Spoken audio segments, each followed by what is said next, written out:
साथ संगत जी, प्यार से कहना धन निरंकार जी। मानव एकता दिवस, ये दिन जो बाबा गुरबचन सिंह जी महाराज की जीवन की जो भी हर पल से सिखलाई मिली, ये रूप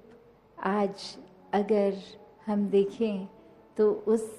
जनरेशन और आज कितने दासी और दासी से यंगर जनरेशन जो फिज़िकली रूप अगर नहीं भी देख पाए तो भी ये बिल्कुल भी मन से ना सोचे कि हमने फिज़िकली नहीं देखा तो हमको कैसे पता चलेगा ये जीवन कैसा था। क्योंकि ये एक सिर्फ बात वो नहीं कि संगत में भी बाबा गुरबचन सिंह जी की जीवन से मिली शिक्षाओं को दोहराया गया या पब्लिकेशन में अन्य बुक्स में जो उनके जीवन पे आधारित एक जो मैसेज उन्होंने दिया, पर हर एक आज मिशन में जो भी बच्चा ये जो भी सिखलाइयाँ मिली, एक वही संदेश सच का, इंसानियत का, हर किसी ने जहाँ जिया वहीं एक बाबा जी के मुख से भी सिर्फ नहीं, कर्मों द्वारा भी वही संदेश उन्होंने हर पल में जिया कि कैसे मानवता को एक होना है। एक संसार में एक होने की जो बात होती है वो हम अगर पारिवारिक अपने यूनिट से भी देखें कि कुछ सदस्य ही परिवार के और आपसी मनमुटाव इतने कि एक परिवार होते हुए भी एक नहीं,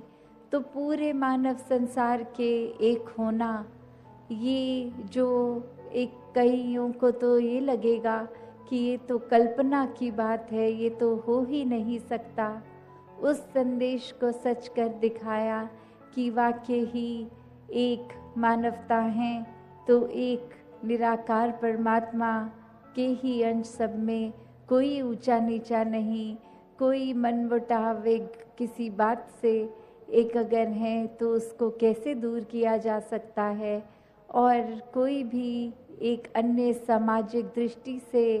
एक फ़र्क, एक उस तरह रूप में बायस जो है उसको कैसे दूर किया जा सकता है। तो जब इस एक परमात्मा निराकार को जान लिया जाए तो फिर एक ही वो बात कि जब परमात्मा एक, तो परमात्मा सभी के अंदर जो इसकी अंशात्मा सब एक समान, सब सम्माननीय, कोई भेदभाव नहीं, कोई ऊंचा नीचा नहीं। तो ऐसे भावों को जो अक्सर एक दासी बात जो रखना चाहेगी कि बाबा गुरबचन सिंह जी हमेशा एक ज्ञान और कर्म के बैलेंस को बहुत ही इम्पोर्टेंस देते थे कि कैसे अपने जीवन में हमने सिर्फ ज्ञान की बात ही नहीं करनी, ज्ञान को लेकर बस उसको कर्म में नहीं डाला तो उसका फ़ायदा नहीं। एक उदाहरण जो वो देते थे कि एक असली इमारत जो बनकर तैयार वर्सेस एक ब्लूप्रिंट जो सिर्फ कागज़ में है, तो कागज़ी वो ब्लूप्रिंट तो सिर्फ एक कला का माध्यम, एक वो ड्राइंग रूप, एक उस तरह फ़ायदा क्या, एक क्या उस घर में बने, एक कागज़ पे बने उस घर की हम छाए में रह सकते हैं, क्या उसमें निवास कर सकते हैं, क्या उसमें एक अपने जीवन को आसान काट सकते हैं। जब तक वो इमारत कागज़ पे है उसका कोई फ़ायदा नहीं, और जब वही इमारत असल रूप एक घर का, मकान का ले लेती है तो हर दिन उसमें एक बहुत ही आराम से जीवन को जिया जा सकता है। तो उसी प्रकार एक ज्ञान रूपी नॉलेज अगर ले ली और जीवन के हर पल में उसको फिज़िकल रूप, ये प्रैक्टिकल रूप नहीं किया, तो फिर वो एक उस तरह उपयोग में नहीं लाने की वजह से वो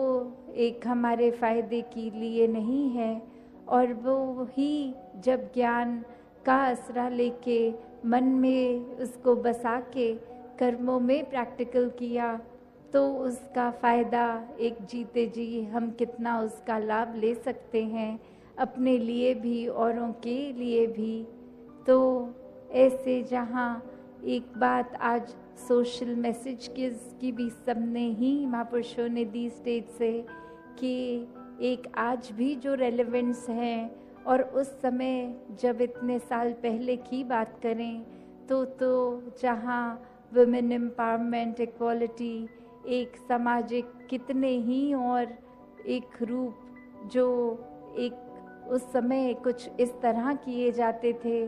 और उस समय एक ये इम्पोर्टेंट डिसीजन लेकर कि नशों से घर आज़ाद हो जाएं, एक घर में प्यार वाला माहौल बने, दिखावा ख़त्म हो, एक संसार में कैसे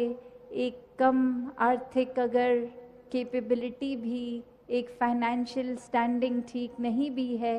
तो भी कैसे अपने आप को उतना ही मानवता की सेवा के लिए अर्पण किया जा सकता है जितना एक धनवान रूप भी किसी का हो तो भी वो कर सकते हैं। तो कैसे एक भाव को प्राथमिकता दी, एक मन में उस ज्ञान को बसाकर हर पल जीवने जीवन की शिक्षा को एक प्रधानता की बोल तक नहीं, कर्मों में ये ढले, कैसे एक संदेश समझाते कि संसार में तो एक किसी को अगर पत्थर मारते हैं और चोट लग जाती है, पर अपने जब अपने आप को फूल भी ज़ोर से मारेंगे तो वो भी लगेगा। तो वो जो मैसेज बाबा जी ने दिया, और अब हम अगर उसको इम्प्लीमेंट करें कि जो अपनों की फूल की मारने वाली भी चोट है तो हमारे लिए तो कौन अपना कौन पराया, पूरा संसार ही अपना है। तो कैसे हमको अब परिणाम स्वरूप अपने कर्मों पे फोकस करना है, कि हमारी सोच पर फोकस करना है। कि अक्सर हम ये तो कंपेयर कर लेते हैं कि उस व्यक्ति ने जितना हमें बुरा भला बोला, हमने तो उसके मुकाबले एक भी बात उसको इतनी खराब नहीं बोली। तो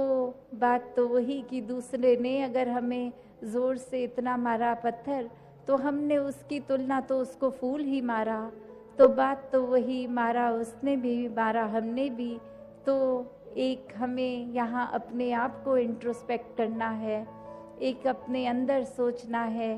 कि एक भन में वो मन में भाव मारने के नहीं, एक आराम पहुँचाने के हों। यहाँ तो बाबा जी, राजमाता जी, सदगुरु बाबा हरदेव सिंह जी महाराज, माता सविंदर जी ऐसे ही बात समझाते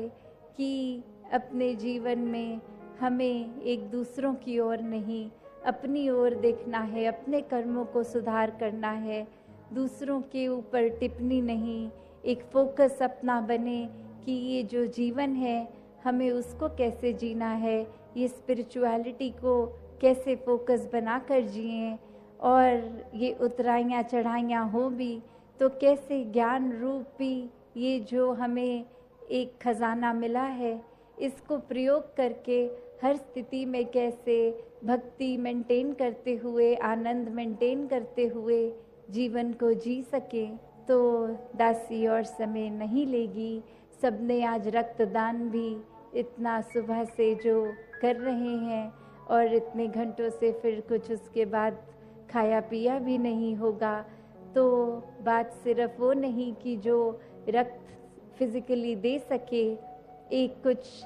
जीवन की एज लिमिट्स भी जो होती हैं, चाहे वो 18 साल से छोटे बच्चे या सीनियर्स की, उनको अगर मेडिकली अलाउड नहीं, या फिर एक एज ब्रैकेट होने के बावजूद